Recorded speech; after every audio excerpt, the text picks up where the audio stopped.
Buenas noches. Muy buenas noches. Ok.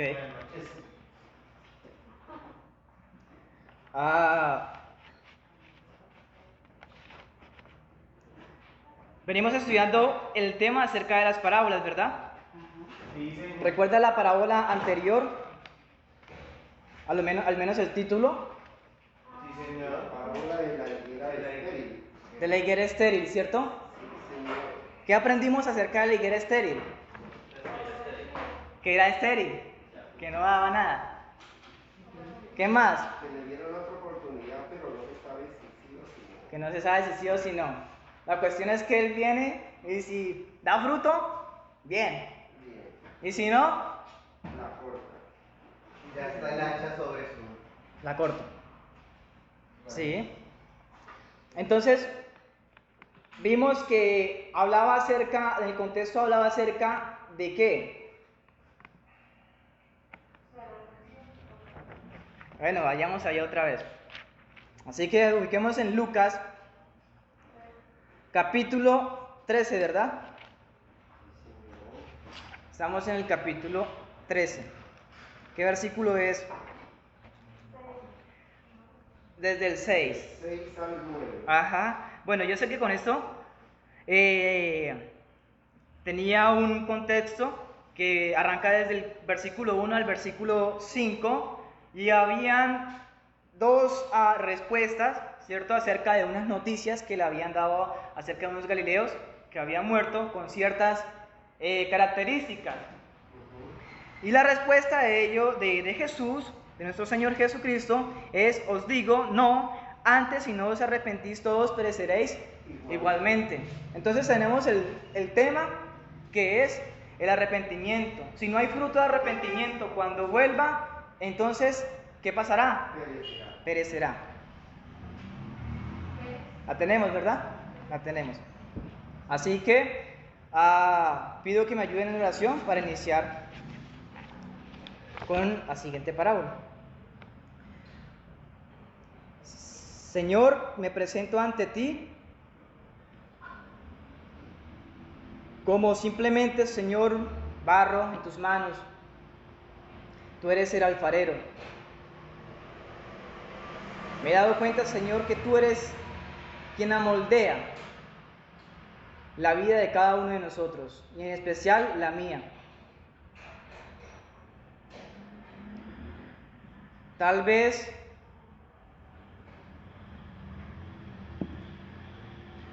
otro sería el indicado para estar parado aquí,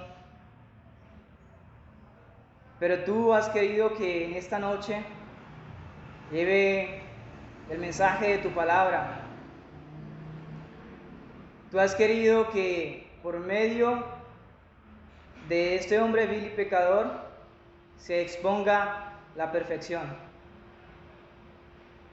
Así que recuérdame, oh Espíritu Santo, lo que he estudiado, que venga a mi mente, que venga a mi memoria lo que he aprendido, y que tu mismo Espíritu Santo sea convenciéndonos a cada uno, porque tú eres el que hace la obra. En Cristo Jesús. Amén. Amén.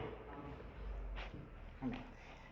Entonces vamos en el capítulo 13, y en el mismo capítulo 13 nosotros encontramos otra parábola. En el versículo 18, ¿qué nombre tiene? Parábola de la semilla de mostaza. Es una de las parábolas más conocidas, ¿verdad?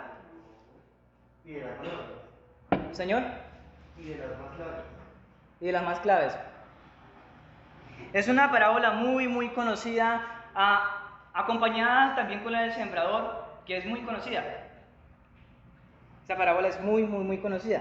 Así que, pues es conocida, y yo sé que ustedes la han escuchado alguna vez, han escuchado alguna prédica acerca de esta parábola. Sin embargo, no es malo recordar. No es malo recordar. Así que nos vamos a situar en esta parábola.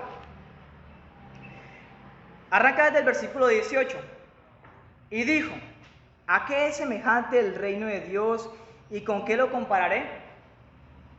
Es semejante al grano de mostaza que un hombre tomó y sembró en su huerto, y creció y se hizo árbol grande, y las aves del cielo anidaron en sus ramas. Continúa con otra parábola. Parábola de la levadura. Vamos a leerla también. Y volvió a decir: ¿a qué compararé el reino de Dios? Es semejante a la levadura que una mujer tomó y escondió en 3 medidas de harina hasta que todo hubo fermentado. Hasta que todo hubo fermentado. Alguna vez compartía acerca de una parábola que también era gemela. Estas dos parábolas son parábolas gemelas. Había explicado un poco acerca de las parábolas gemelas, ¿verdad? Que simplemente ponen dos historias con el mismo mensaje.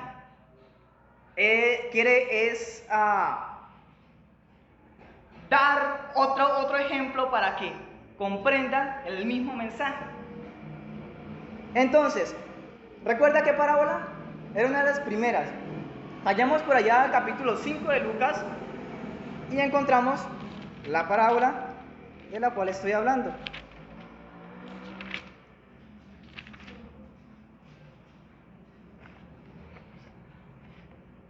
¿Sí? ¿La pueden ubicar? Desde el versículo 33. Desde el versículo 33.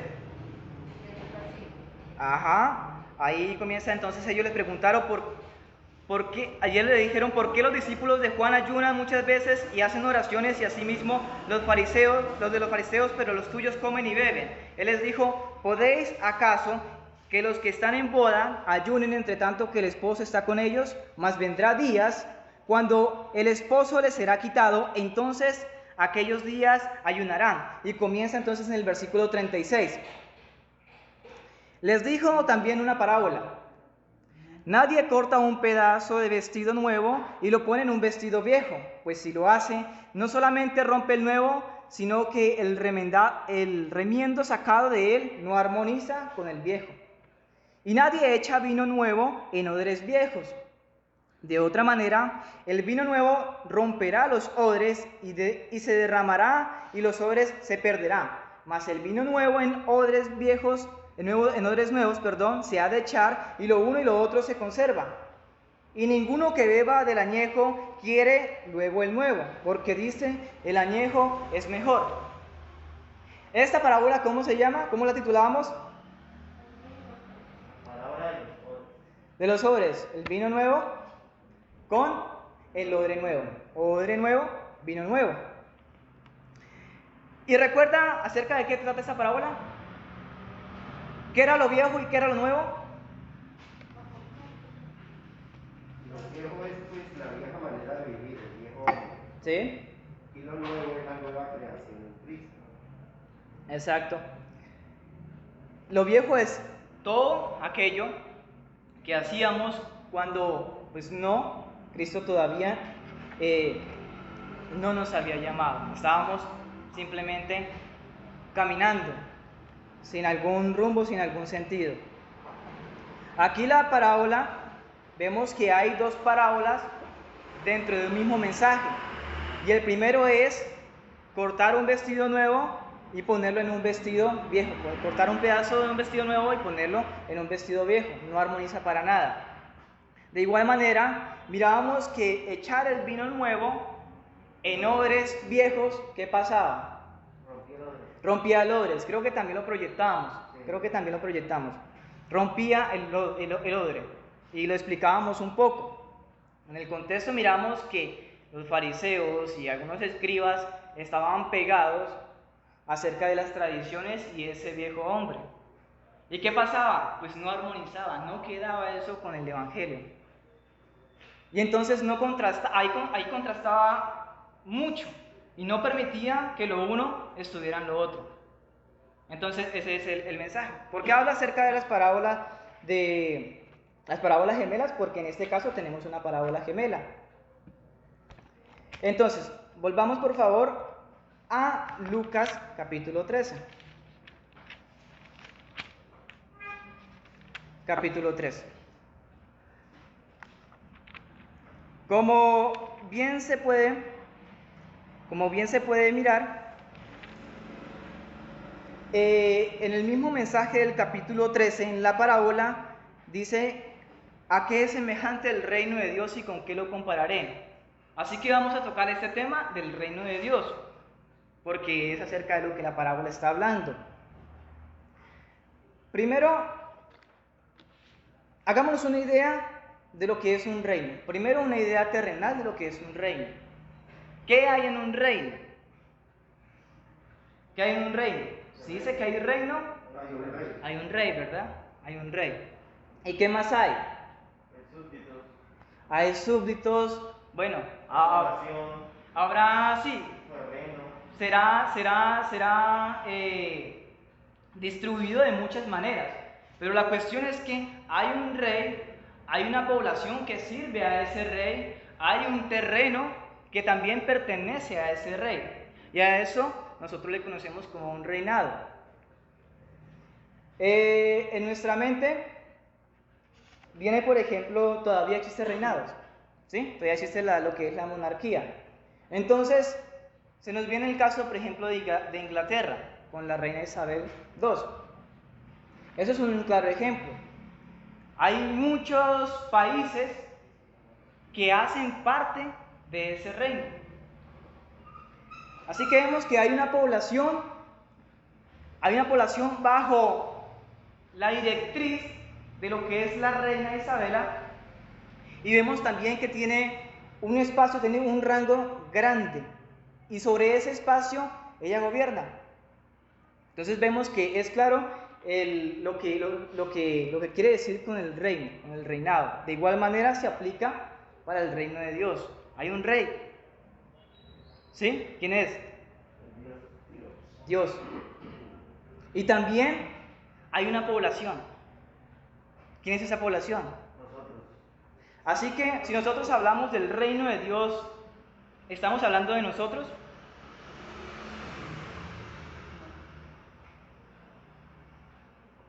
Y si nosotros hablamos del reino de Dios, estamos hablando de nosotros. Sí. Vamos incluidos. Exacto, vamos incluidos, pero de una manera u otra, eso es de que quedar en claro eso desde el principio. Porque el reino de Dios, nosotros hacemos parte del reino de Dios. Si usted no hiciera parte del reino de Dios, simplemente Dios lo había dejado como había venido. Porque si usted no hace parte del pueblo de Dios, como lo estamos ejemplificando ahorita, entonces simplemente tú no eres hijo de Dios y tú no perteneces a ese rey soberano. Entonces miramos por ese lado un ejemplo. Bueno, hay muchos más países. Bueno, el más conocido tenemos que es Gran Bretaña, que tenemos que es Inglaterra. También hay muchos países que se rigen bajo este modo, bajo la monarquía. Tenemos a Suecia, tenemos también, se me olvida Noruega. Tenemos muchos países que están gobernados de ese modo, en monarquía. Y le traje este ejemplo acerca de las monarquías, acerca de los reinados terrenales, para comprender un poco, para contrastar esto, hacer como un paralelo acerca de lo que es el reino de Dios y lo que nosotros conocemos como reino. Hasta ahora parece que todo coincide, parece que todo es de lo mismo. En su esencia hay un rey, en su esencia hay una población, en su esencia es soberano. El rey es soberano. Mas, sin embargo, hay algunas diferencias de lo que es el reinado o de lo que es el reino de Dios y lo que es un reino terrenal. Y vamos a ver algunas de esas diferencias. Primero, ¿cómo se conquista o cómo se hace a un reinado? O sea, un reinado tuvo que tener un origen. Estamos hablando terrenal, ¿no? Sí. Ubíquese en tierra. Tuvo que tener un origen. ¿Cómo hizo para que en algún día fuera proclamado como un reino? Vemos a través de la historia que han habido muchos reyes. ¿Y qué es lo que ellos hacían para que tuvieran ese poder? ¿Qué hacían? En las películas es fácil. Han visto 300 y muchas más películas. ¿Qué hacían? Guerrear. Exacto. ¿Qué hacían? Guerrear.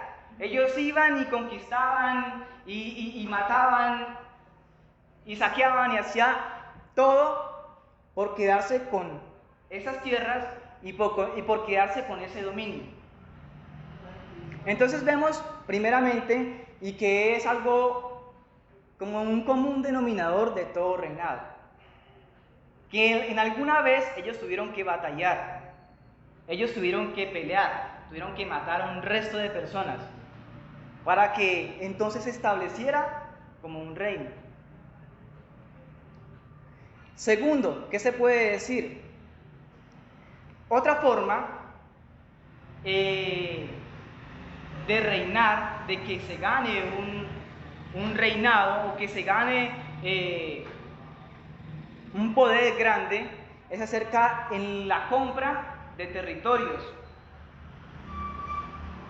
Tenemos un ejemplo, por ejemplo, a Estados Unidos. Estados Unidos, aunque no es un reinado como tal, pero es una potencia. ¿Qué es lo que ellos han hecho? Comprar territorio. Ellos compran territorio y así se van extendiendo. ¿Y qué ganan con eso? Pues más desarrollo, más poder. Vamos viendo esos aspectos. Como también puede que un reinado surja.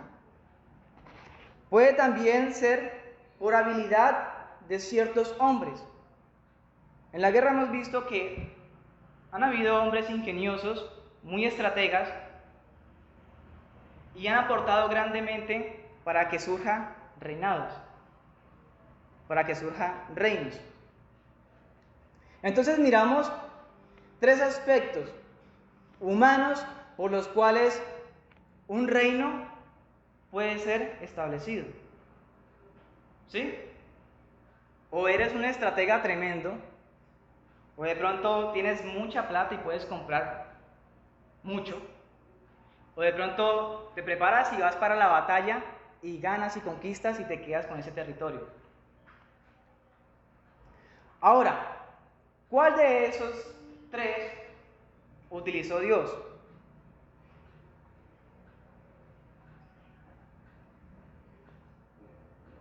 Ninguno, ¿verdad? Porque esa es la cuestión. Porque somos todos participantes de él. Esa es la cuestión. Que Dios no utilizó ninguna de esas prácticas humanas para ser rey o para establecer su reinado. No aplicó ninguna de esas. Y eso es importante porque si hablamos del reino de Dios debemos, de pronto porque tenemos esa idea, ¿cierto? Esa idea humana de cómo se hace un reinado. Entonces, primero debemos de alejarnos un poco de esa idea para comprender lo que significa el reino de Dios. Porque se dice, bueno, el reino de Dios, usted se imagina el caballo ahí, el hombre peleando, mejor dicho. Y hay algunas iglesias, por ejemplo, cuando dice que el Armagedón y todo, que eso se van literalmente a formar en batalla. Entonces, por eso, primero hay que quitar ese pensamiento de lo que es el reino de Dios. Nada de espadas o nada de tácticas o algo así, para hablar acerca del reino de Dios o para comprender qué es lo que es el reino de Dios. Vamos entonces a respaldar, por ejemplo, vamos a ver unos casos de los cuales Dios no utilizó lo que les vengo comentando, ninguna de esas estrategias. Vayamos por favor a Mateo capítulo 26. Y me colaboran desde el versículo 47 al 56. Felipe, por favor. Mateo 26, 47 al 100, ¿no? Desde el 47 al 56. Daniel, Juan 18, del 1 al 11. ¿Tienes, Felipe? Dice: mientras todavía hablaba, vino Judas, uno de los 12, y con él mucha gente con espadas y palos de parte de los principales sacerdotes y de los ancianos del pueblo. Y el que le entregaba les había dado señal diciendo: al que yo besare, ese es. Evangelio. Sí, Señor. Y enseguida se acercó a Jesús y dijo: salve, maestro, y le besó. Y Jesús le dijo: amigo, ¿a qué vienes? Entonces se acercaron y echaron mano a Jesús y le prendieron. Pero uno de los que estaba con Jesús, extendiendo la mano, sacó su espada e hiriendo a un siervo del sumo sacerdote le quitó la oreja. Entonces Jesús le dijo: vuelve tu espada a su lugar, porque todos los que toman espada a espada perecerán. ¿Acaso piensas que no puedo ahora orar a mi Padre y que Él no me daría más de 12 legiones de ángeles? Pero ¿cómo entonces se cumplirían las escrituras de que es necesario que así se haga? En aquella hora dijo Jesús a la gente: como contra un ladrón habéis salido con espadas y con palos para prenderme. Cada día me sentaba con vosotros enseñando en el templo y no me prendisteis. Mas todo esto sucede para que se cumplan las escrituras de los profetas. Entonces todos los discípulos, dejándole, dijeron. Daniel, desde el 1 hasta el 11. San Juan 18, del 1 al 11. Sí, Señor.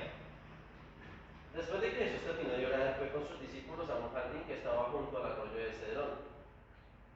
Judas Iscariote había prometido traicionar a Jesús. Conocía bien el lugar donde estaba Jesús y los otros discípulos, porque allí se habían reunido muchas veces. Entonces llegó Judas al jardín con una tropa de soldados romanos. Los acompañaban unos guardias del templo que habían sido enviados por los sacerdotes principales y por los fariseos. Iban armados y llevaban lámparas y antorchas. Jesús ya sabía lo que iba a suceder. Cuando los vio venir, salió a su encuentro y les preguntó: ¿a quién buscan? A Jesús de Nazaret, respondieron ellos. Jesús les dijo: yo soy. Los soldados y los guardias del templo cayeron de espaldas al suelo. Entonces Jesús volvió a preguntarles: ¿a quién buscan? A Jesús de Nazaret, respondieron de nuevo. Ya les dije que soy yo, contestó Jesús. Si es a mí a quien buscan, dejen ir a mis seguidores. Esto sucedió para que se cumpliera lo que el mismo Jesús había dicho: no se perdió ninguno de los que me diste. En ese momento Simón Pedro sacó su espada y le cortó la oreja a Malco, que era uno de los sirvientes del jefe de los sacerdotes. De inmediato Jesús le dijo a Pedro: guarda tu espada. Si mi Padre me ha ordenado que sufra, ¿crees que no estoy dispuesto a sufrir? Listo. Entonces es la misma situación, ¿verdad? Pero ¿qué es lo que pasa? ¿Por qué quise tomar los dos? Porque me dan una idea ya ahí sí general de lo que pasaba. Por ejemplo, en Mateo no me nombraba a Malco, ¿verdad? Ni tampoco me nombraba a Pedro. Ya después miramos que quién fue el que sacó la espada y qué fue lo que hizo. ¿A qué quiero llegar con esto? Estamos hablando de que Dios no utilizó esas prácticas humanas para establecer su reino. Cuando Él vino acá, ¿qué es lo que hizo? ¿Qué es lo que hizo el hombre? ¿O qué es lo que hizo Pedro? Utilizar la práctica humana. Utilizar, ¿cierto?, la práctica humana. La cuestión es que él estuvo en contra, ni siquiera lo permitió, ni siquiera porque hice en defensa propia. O sea, me vienen a atacar, yo saco mi espada. Yo no voy a atacar al otro, yo saco mi espada porque me vienen a atacar. Jesús hubiera podido estar callado, ¿verdad? Pero vemos que no es la manera como Jesús, como nuestro Señor quiere que las cosas sean. Él no quiere establecer el reino de Dios de esa forma. Sino que dice: guarda tu espada, porque si tú utilizas esa espada, con esa espada vas a morir.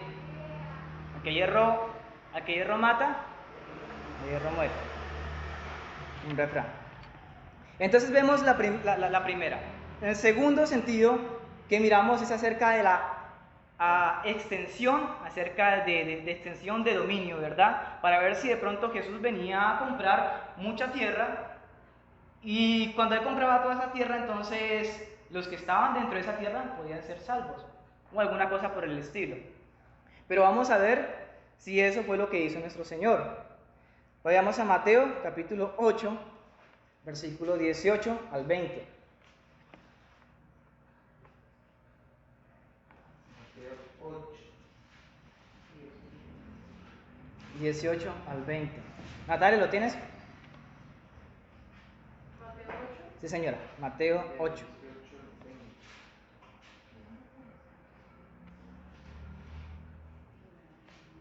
Stephanie, ve buscando Mateo 4, del 18 al 22.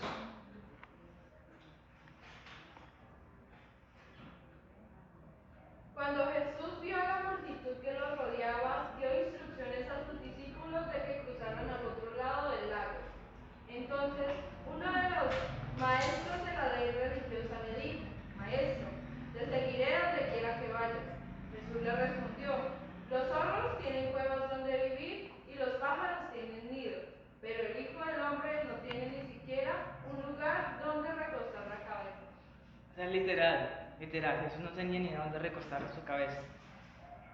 O sea, Jesús se dedicó a comprar territorios cuando vino. ¿No es cierto?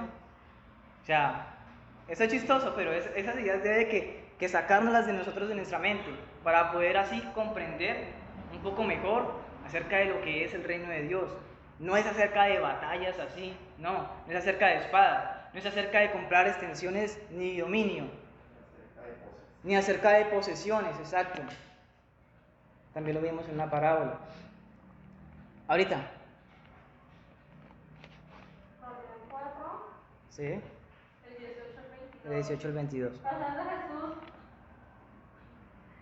Pasando Jesús junto al mar de Galilea, vio a dos hermanos, Simón llamado Pedro y su hermano Andrés, que echaban la red en el mar, porque eran pescadores, y les dijo: Venid en pos de mí, y yo os haré pescadores de hombres. Ellos entonces, dejando al instante las redes, los siguieron. Pasando de allí, vio a otros dos hermanos, Jacobo, hijo de Zebedeo, y su hermano Juan, en la barca con Zebedeo, su padre, que remendaban sus redes, los llamó. Ellos, dejando al instante la barca y a su padre, los siguieron. Gracias. Pastor Pedro, Hechos 4:13. Vamos a unir estas dos ideas. Hechos 4:13.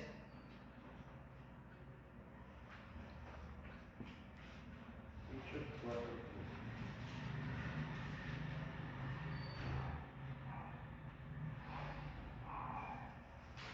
Entonces, viendo el denuedo de Pedro y de Juan, y sabiendo que eran hombres sin letras y del vulgo, se maravillaban y les reconocían que habían estado con Jesús. Gracias.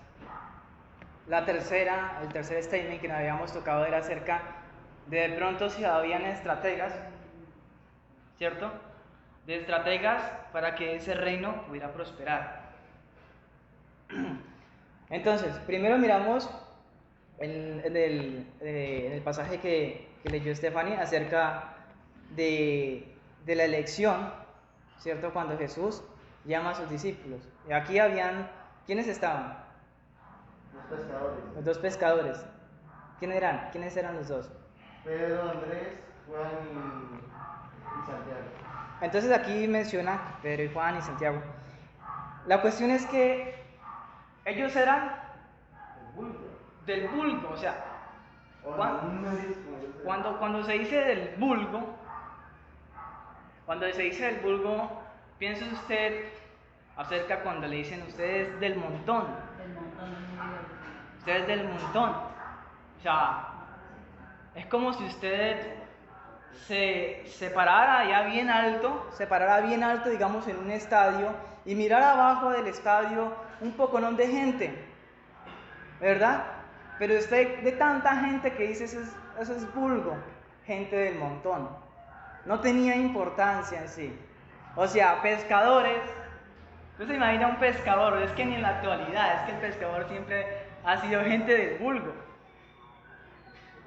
Usted no se puede encontrar un pescador que tenga un doctorado o que sea un magíster en cualquier cosa. No son hombres de letras. no son hombres de letra. La cuestión es que ellos se maravillaban, ahorita cuando pasan hechos, de que esa gente del vulgo eran doctas, hablaban con denuedo, hablaban de una manera increíble, hablaban de una manera asombrosa y sabia. O sea, dice, ¿de dónde sacan esa sabiduría esas personas? Si es que ellos son pescadores, huelen a feo incluso. Y sin letras. Sin letras, exacto, o sea, era algo inconcebible lo que se estaba mirando. Con tanta sabiduría ellos estaban hablando, ¿sí? Con tanta pertenencia, con tanta seguridad. ¿Y cómo sería que se convertía día a día en hechos? Miramos cómo creció la iglesia, cómo fue sus inicios, y miramos que esa gente del vulgo, esos pescadores, esos de allá, que no tenían una educación, algo así, porque eso se suponía que era para los escribas o para los fariseos, gente que se capacitaba en ello, ¿no? No iba a una escuela rabínica ni estudio Teológico y tuviera... Esa es la cuestión, o sea... Todavía no existían niños. Todavía no existía means. Es que eso es mucho más profundo porque eso se desplaza a nuestro día a día. Lo que pasa es que cuando usted le nombran acerca, somos cristianos, ¿no? Somos cristianos, le nombran acerca de una exposición de que va a venir una persona a predicar. Entonces, el cristiano se pregunta, bueno, ¿y ese cuántos títulos tiene o qué? ¿Qué ha hecho? ¿Y el hombre qué ha hecho? El hombre, entre más títulos tenga, el hombre es más credibilidad tiene. Si eso le sacan hasta la apellido, hermano. Y no va a ser lo mismo que venga un hombre que tenga hartos estudios a un hombre que simplemente sea invitado de una congregación vecina. Que sea Alonso Puyo. Que sea Alonso Puyo. Exacto. La cuestión es que si viene aquí alguien que tenga un doctorado o algo y se le hace la invitación a la gente se agolpa. La gente se agolpa por venir a escuchar al doctor. Venir a escuchar al doctor. ¿Sí? Es como si fuera un artista. Ya se le da esa categoría y entonces la gente viene para escuchar a ese gran reconocido, a ese que ha estudiado un resto. Pero vemos que no era el modo como Jesús hizo. No utilizó esa estrategia. Él no dijo, vea, no hay pan de los fariseos, no hay pan de los escribas, voy a mirar quién es el más duro ahí. ¿Quién es el más duro? Yo le predico, la palabra tiene el poder para convencerlo. Ellos se va a convencer, yo voy a utilizar esa estrategia y con ese ruedo voy entonces a expandir el reino de Dios. No hizo eso. Los pescadores, ¿qué está haciendo por allá? No, pescando, que me ha ido mal. Y venga, que lo va a hacer pescador de hombres. Es así. O sea, no se necesita tener diplomados o cosa alguna para predicar la palabra de Dios, ni incluso para el pastorado. Hay que tener en cuenta eso. Entonces, está yendo el tiempo. Hablamos acerca de lo que no utilizó Jesús o lo que no hizo Dios para expandir su reino. ¿Cierto? Ninguna de estas estrategias humanas utilizó Dios para expandir su reino. Así que cuando hablan acerca del reino de Dios, tenemos eso de guerra, de posesiones o de hombres ilustrados. Primero que todo, eso no es así. Y después ahorita vamos a ver entonces cómo es que cuando Jesús vino, se estableció ese reino de Dios y se comenzó a esparcir. ¿Cómo fue? Es cuando entra la parábola de la semilla de mostaza. Vamos a ver, miren la proyección. A ver. cargando. La más pequeña de las semillas. ¿Qué tal? ¿Qué tal la semilla de mostaza? Mira, Es la cabecita de un árbol de grande. sí, es que es algo muy chiquitito. Se ve grande porque las cambió, pero sí. Ahí se mira grande porque está. Pero es esto, o sea, lo que pasa es que nosotros cuando nos dice, voy a hablar acerca de la parábola de la semilla de mostaza, sí, que bien la semilla que es pequeña y el árbol que es grande. Pero no, es que verdaderamente es pequeña y pequeña es Pequeña. demasiado pequeña. Es demasiado pequeña. Y cuando dice que acerca del árbol, pues mírate qué arbolote. Pienso que aún está bicho. Ese aún está bicho, o sea, crece más de 4 metros. Esa semillita puede crecer y dar un árbol más de 4 metros de altura. O sea, es algo impresionante.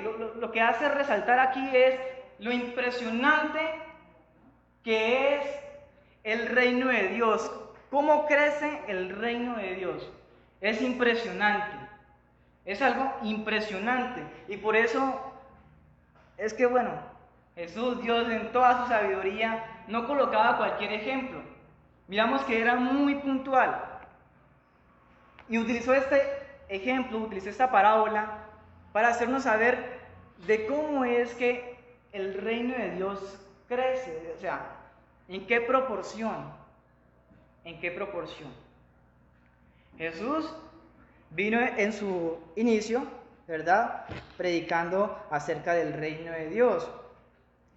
Miramos entonces en Mateo, capítulo 4, vamos allá, versículo 17. Comenzamos a ver la semillita.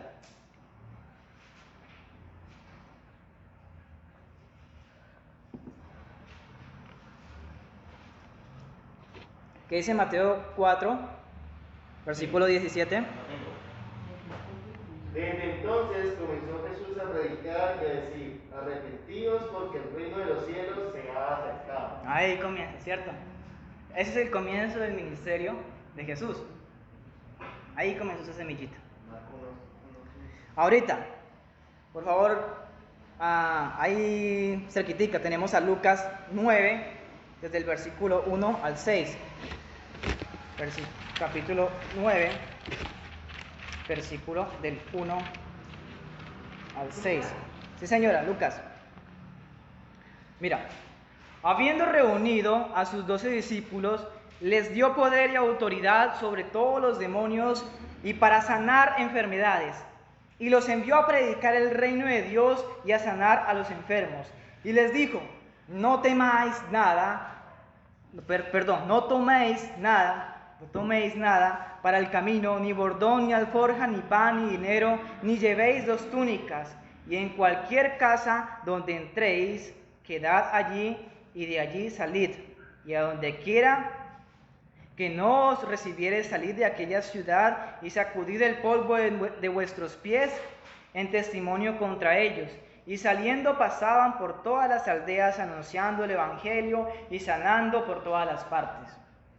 Aquí vemos algo interesante, que aquí ya no es solamente Jesús. ¿Cuántos van aquí? Aquí van 12. Aquí van 12, ¿verdad? Aquí van 12. Pero los 12, al igual que Jesús, llevaban el mismo mensaje. El mismo mensaje. Vemos que se va añadiendo, se va añadiendo.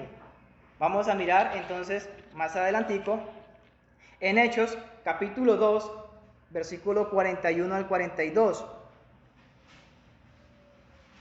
Y Daniel me colabora con Hechos, capítulo 4, del versículo 1 al 4.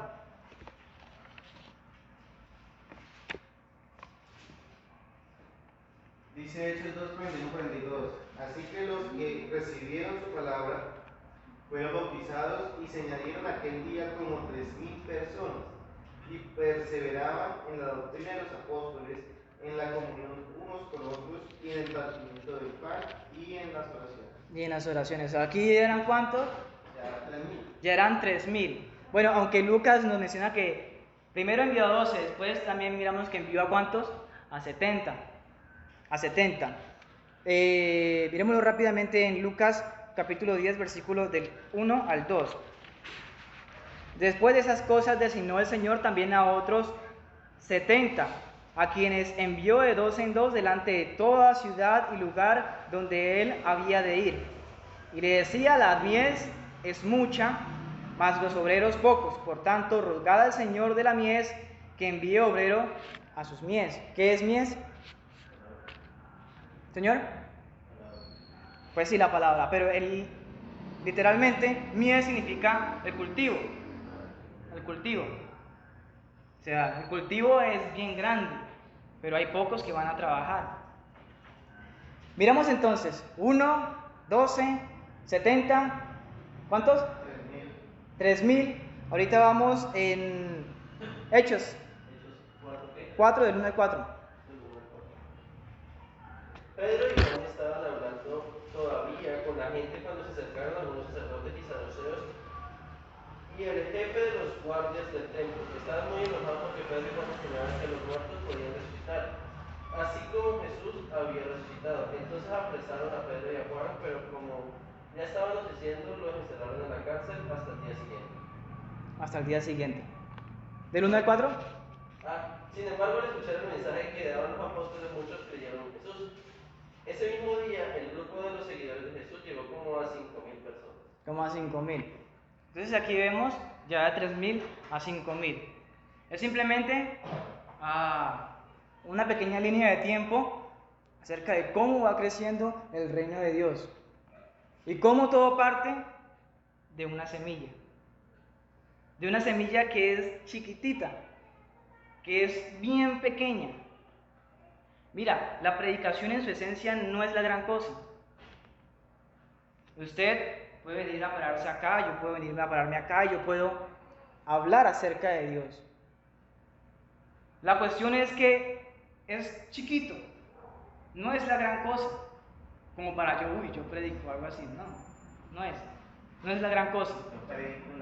Yo predico con la puerta estrecha, usted tiene que respetarme porque, y si no es así. Pero lo que sí es grande es el poder de la palabra de Dios. Y el poder de la palabra de Dios es la que hace que eso chiquitito se convierta en algo bien grande. Bien grande. Habíamos dicho que eran parábolas gemelas, ¿no? Vamos a tocar la parábola de la levadura. Y volvió a decir: ¿a qué compararé el reino de Dios? Es semejante a la levadura que una mujer tomó y escondió en 3 medidas de harina, hasta que todo hubo fermentado. Aquí, ¿qué es lo que pasa? Tiene ese poquito de ¿qué? De levadura. Pero ¿cómo ese poquito puede fermentar, cierto? O puede hacer esa obra en toda una masa. Los que han hecho pan saben de lo que estoy hablando. O sea, es un poquito de levadura. Se necesita tan solo un poco de levadura para que toda la masa, Es así. cierto, crezca. Y si la mala tiempo la deja más crece. Es tan solo un poco para que todo se vea así. Estamos hablando de lo mismo, por eso es que son parábolas gemelas, no llevan otro mensaje, es el mismo mensaje. Estamos hablando que cómo a partir de eso poco Dios hace lo mucho. Dios hace lo mucho. Y Dios hace lo mucho en cada uno de nosotros, Dios hace lo mucho en su iglesia. Y es que usted lo puede ver cómo Dios ha hecho de que sea yo tan miserable a que venga y me llame. ¿Por qué razón? No lo sé. Por su gracia. ¿Qué yo hice? No lo sé. La cuestión es que desde que estuvo en esa semillita, desde que alguna vez alguien me compartió acerca de la palabra de Dios, esa semillita comenzó a crecer. Comenzó a germinar. Mira, no quiero decir que Cuando compartas, entonces comienza a crecer la semilla, así como esporádicamente. Miramos que hay algunas plantas que crecen más rápidos que otras. De la misma manera, miramos también acerca de la parábola del sembrador. Se da la semilla, ¿verdad? Se da la semilla. ¿Alguna caerán en qué campos? No sé, por ahí en la carretera, puede caer por allá entre espinos, puede caer por allá entre las rocas, pero otras sí caen en tierra fértil. Y esa semilla, Dios es el que le da el crecimiento y puede convertirse en ese gran árbol y puede dar esos frutos. O sea, uno puede saber cuántas semillitas tiene una manzana, ¿sí? Uno la abre y uno la cuenta, 4, 5, 6. La cuestión es que uno no sabe de esa manzana que tiene esas semillitas, uno no sabe cuántas manzanas va a salir de esa semillita. ¿Sí? Tú miras y puedes contar las semillitas de esa manzana, pero esa semillita no tienes ni idea de cuántas manzanas va a producir. Porque cuando crezca solamente esa obra la hace solamente Dios. Solamente Dios hace esa obra. De que eso tan pequeño, eso tan vil, pueda crecer algo tan grande. Pueda verse reflejado en nuestra vida algo tan grandioso. Pueda tener ese impacto en la iglesia de Dios que miramos que inició Jesús, la semillita, después 2, después 70, después 3,000, después 5,000. ¿Cuántos ya hacen parte del cuerpo de Cristo ahorita? ¿Cuántos? O sea, vemos que la importancia de la prédica, la importancia de la evangelización es bien grande. O sea, el importante de nuevo no soy yo. El importante en su sentido, la prédica no es la gran cosa. Porque de todas maneras Dios manda que uno se prepare y que uno aprenda de sus leyes, de sus estatutos, los viva y después los enseñe. Pero no es la gran cosa como para yo venir a gloriarme o para yo venir a ufanarme. Pero la palabra de Dios sí es bien grande y es la que da ese crecimiento. Ahora usted puede sentirse mejor con lo que inicié, que es acerca de que nosotros somos parte de ese reino de Dios. Y nosotros ahorita somos quienes estamos llevando esa semillita. Nosotros somos quienes lleva esta palabra de Dios y la esparce en ese campo. Y hace su labor. Hasta ahí llega. Hasta ahí llega la labor de uno. Después comienza la labor de Dios. A darle crecimiento a esa semilla. Por eso nosotros no tenemos como un favoritismo, o no tenemos como una población marcada a la cual podemos predicar. Es a todos. Riega la semilla en todo campo. No, mira que es piedra, no importa, régala ahí. Que Dios solamente sabe lo que puede hacer en esa vida. Dios solamente sabe lo que puede ser en la vida de cada uno de nosotros y en la vida de aquellos a quienes nosotros compartimos. Y esta tarea se nos encomienda, ¿no? Cuando Jesús resucita. ¿Qué es lo que dice por allá en Mateo 28? Es la gran comisión, 28, 29. 19, 20, gracias. Es la gran comisión. Llevar el evangelio a todo lugar, a toda nación. Enseñarles la palabra de Dios. ¿Lo tiene literal? ¿Lo tiene ahí, pastor? ¿Qué dice?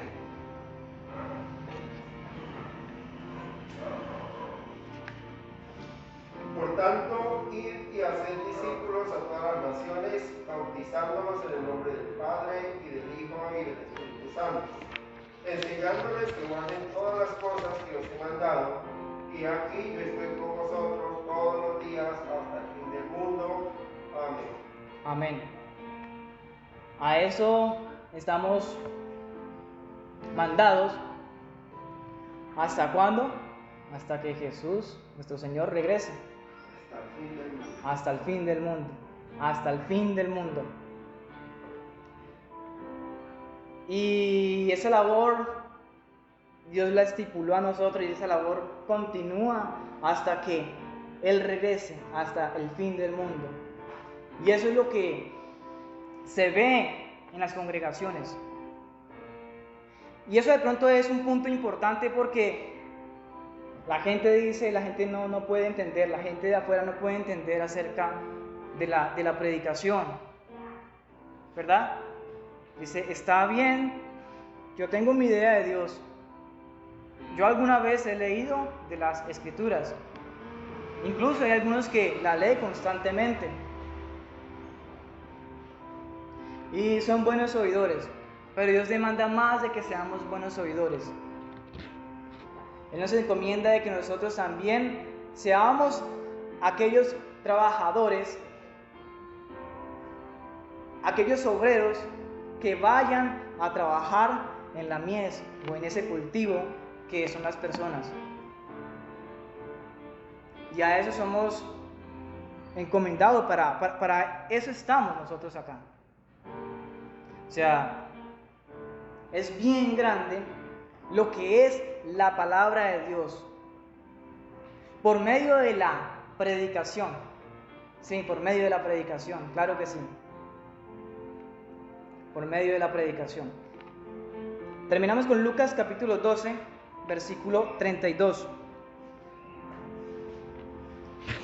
Dice: no temáis, manada pequeña, porque a vuestro Padre le ha placido daros el reino. ¿Sí está? Corrijo, Reina Valera. Vamos a ver si está la misma. No temáis, manada pequeña, porque a vuestro Padre le ha placido daros el reino. Entonces pertenece, vuelve otra vez, ¿pertenece o no perteneces tú al reino de Dios? Claro que sí, claro que sí. Nosotros somos parte de ese reino. Nosotros somos parte de ese reino. No nos sintamos extraños. No nos sintamos extraños o huéspedes tal vez de pasada. No, somos parte de ese reino. Somos parte del reino de Dios. Y estamos para servirle al rey.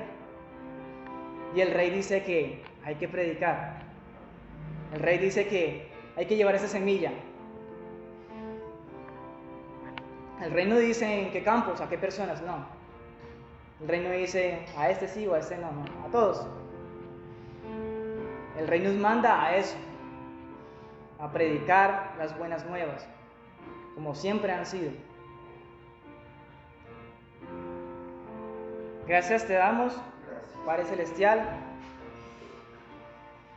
porque permites que nuestro entendimiento se abra, de que podamos entender lo que tú has escrito en este libro maravilloso que es la Biblia.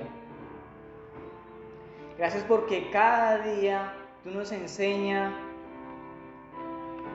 qué debemos hacer, para qué nos tienes. Nos enseña cómo comportarnos, nos enseña incluso, Señor, temas tan maravillosos como tu reino, nos explica acerca de tu reino. Nos muestra de que no es como un reino humano, como se tiene tal vez la idea de que se puede establecer un reino, sino que ese reino de Dios, ese reino tuyo, Padre, tú comenzaste con esa semillita, tan pequeña como la semilla de mostaza. Y comenzaste, Señor, a dar el crecimiento, y a que cada día más y más personas puedan llegar al arrepentimiento, puedan llegar a conocerte a través de la predicación, a través de la predicación. Que no seamos soberbios por el tema de que nosotros predicamos, o que no seamos altivos porque estamos aquí parados frente, sino que nos sintamos orgullosos de que somos parte de ese reino de Dios y tenemos a ese rey que nos dice que debemos esparcir esa palabra y que de ahí para allá el crecimiento lo da Dios. No necesitamos nosotros de inventarnos artimañas, no necesitamos nosotros de hacer cualquier tipo de estrategia para que el reino de Dios crezca. No necesitamos eso. Es tu palabra la que va haciendo esa función. Y cada día se añade a tu iglesia el que ha de ser salvo. Cada día, cada día. Las personas llegan a ti, Señor, porque tú los has llamado, porque algún día tú sembraste esa semilla. Y creció esa semilla grande, grande. Y gracias por esta congregación, porque tú, Señor, has querido que por medio de esa semilla aún estemos acá, escuchando tus verdades, escuchando tus decretos, escuchando tu ley, escuchando tus estatutos, para que sean nuestra delicia, para que sean nuestro contentamiento. Y gracias en Cristo Jesús. Amén.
Ya saben, iglesia, la mies es mucha, los obreros pocos. Nos vemos, Dios mediante, el domingo a las 9 de la mañana.